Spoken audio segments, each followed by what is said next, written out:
private parties of US presidents have long been the stuff of intrigue, power moves, and backroom deals. Each commander-in-chief has brought their own flavor to these gatherings, reflecting not only their personality but also their leadership style and the political climate of their time. Images of John F. Kennedy, Barack Obama, and Donald Trump intercut. Whether it's John F. Kennedy's lively soirees at the White House, Barack Obama's elegant retreats on Martha's Vineyard, or Donald Trump's opulent galas at Mar-a-Lago, these parties were never just about fun. They were opportunities to influence, strategize, and cement legacies. Let's dive deep into these secretive gatherings, uncover the hidden stories behind them, and ask the real questions. What happens when the leader of the free world lets their guard down?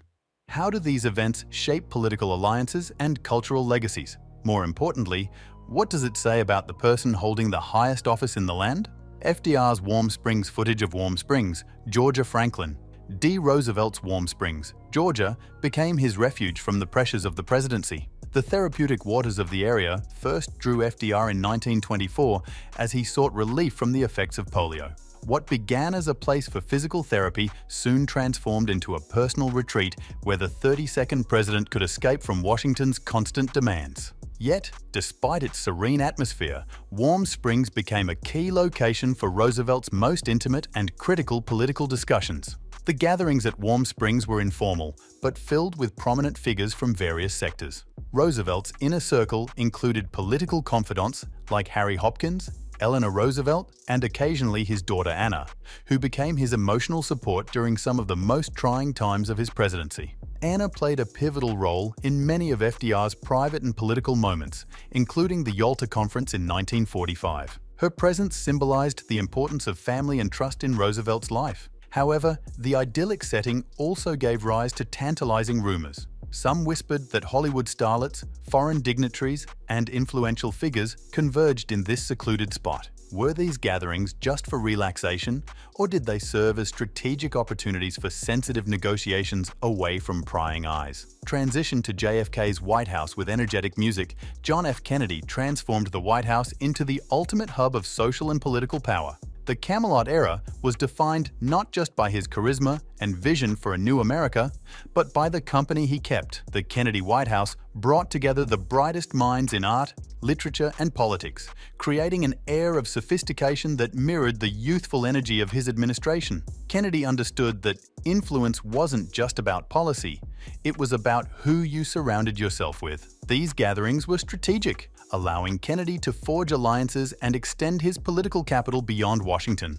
Public perception mattered, and aligning himself with cultural icons projected an image of modernity and sophistication that resonated deeply with post-war America. One of the most famous gatherings took place on JFK's birthday in May 1962.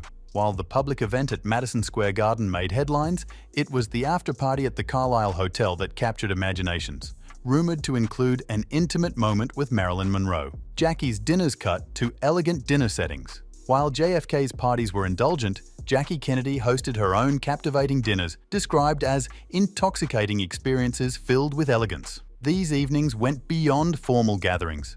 They were masterful performances where every detail was orchestrated to perfection. Jackie shattered the norms of Washington's stiff social scene, inviting guests to linger after dinner, creating an ambiance thick with desire. One of the more salacious aspects of JFK's private life involved the now famous White House pool parties. Originally installed for FDR's physical therapy, it became a center for late-night revelry during JFK's presidency. Secret Service agents tasked with protecting the president found themselves in uncomfortable positions as unscreened women were often allowed into these gatherings, raising concerns about security and discretion. Nixon's Key Biscayne. Fast forward to Richard Nixon, where the tone dramatically shifts. Nixon's gatherings at Key Biscayne were less about socializing and more about control and power. Far from the public eye, these secretive gatherings focused on political survival and strategy, often shrouded in mystery regarding Nixon's alleged connections to organized crime figures. Key Biscayne became Nixon's refuge during the Watergate scandal, a place where he could plan his next moves away from the frenzy of Washington. From Roosevelt's informal strategy sessions to Kennedy's glamorous parties and Nixon's clandestine meetings, these gatherings reveal much about the personalities behind the presidency. They offer a window not just into their public personas, but their private lives, relationships, and how they wield influence when the cameras are off. As we reflect on these secretive gatherings, we gain insight into the complex interplay of power, culture, and the human experience at the highest levels of government. Affairs at Nixon's retreat at Kisk serves as a reminder that presidential gatherings aren't always glamorous affairs. They can be places where political deals, scandals, and cover-ups intertwine, shaping not just a presidency, but the course of American history. Take George W. Bush's Crawford Ranch, for example. Unlike Nixon's retreat, shrouded in scandal and secrecy, Bush's gatherings at his Prairie Chapel Ranch in Crawford, Texas, took on a more down-home, informal tone. Bush's ranch, a 1,600-acre escape from the intensity of Washington, allowed him to relax, host foreign dignitaries, and even clear brush, a task he often described as therapeutic. Saudi Crown Prince Abdullah I's significant gathering at Crawford occurred in April 2002 when Bush hosted Saudi Crown Prince Abdullah. This visit was cloaked in secrecy, featuring hours of private discussions about the war on terror, the Middle East peace process, and the evolving US-Saudi relationship. But beyond the formalities, there was a desire to forge a personal bond emphasizing trust and friendship, elements that would influence US foreign policy for years to come. Crawford wasn't limited to high-level diplomacy. It also provided Bush the opportunity to relax and enjoy simpler pleasures, like driving his pickup truck or showing off local wildlife to guests. Despite its laid-back atmosphere, Crawford became a hub for intense discussions about pressing global issues, from the fight against terrorism to the Israeli-Palestinian conflict. The secrecy surrounding these meetings only added to the ranch's mystique. Bill Clinton's retreat Camp David.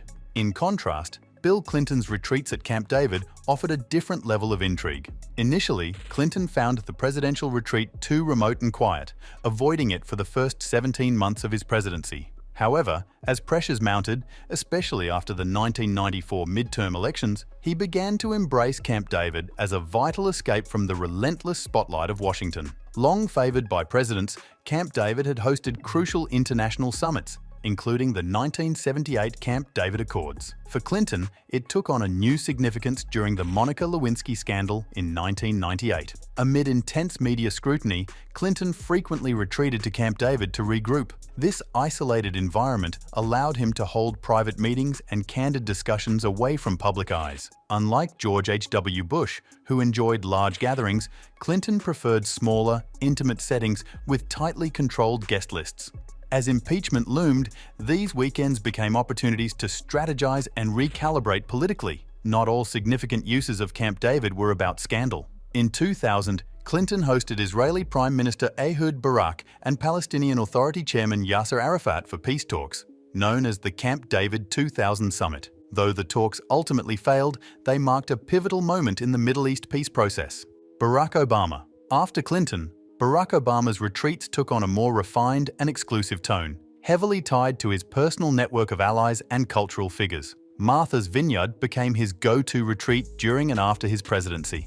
Known for its upscale charm, Martha's Vineyard became synonymous with Obama's private gatherings, often held at the Beach Road restaurant, where he dined with friends and allies. Imagine the sun setting over tranquil lagoons while the former president engaged in conversations ranging from politics to personal reflections, an atmosphere filled with warmth and camaraderie. However, the exclusivity of these events led to speculation about the high-profile guests in attendance, ranging from Hollywood A-listers to tech billionaires. One memorable evening involved a fireworks display in Oak Bluffs, where whispers about who joined the Obamas only intensified, highlighting the allure of privacy and power. Not all of Obama's gatherings were about high-level discussions. He also found time for simpler pleasures, like bowling at the local alley, adding a human touch to his otherwise larger-than-life image. Back in Washington, Obama hosted high-profile dinners with political elites and celebrities, maintaining influence through intimate gatherings. Donald Trump post-presidency event. In contrast, Donald Trump's post-presidency events at Mar-a-Lago have been marked by grandeur and spectacle. Since leaving office in 2021, Trump has transformed his Palm Beach estate into a political fortress, a hub for the MAGA movement. One standout event was the Halloween party in October 2023, where guests arrived in extravagant costumes while Trump made a power move by attending in his signature suit, asserting himself as the main attraction.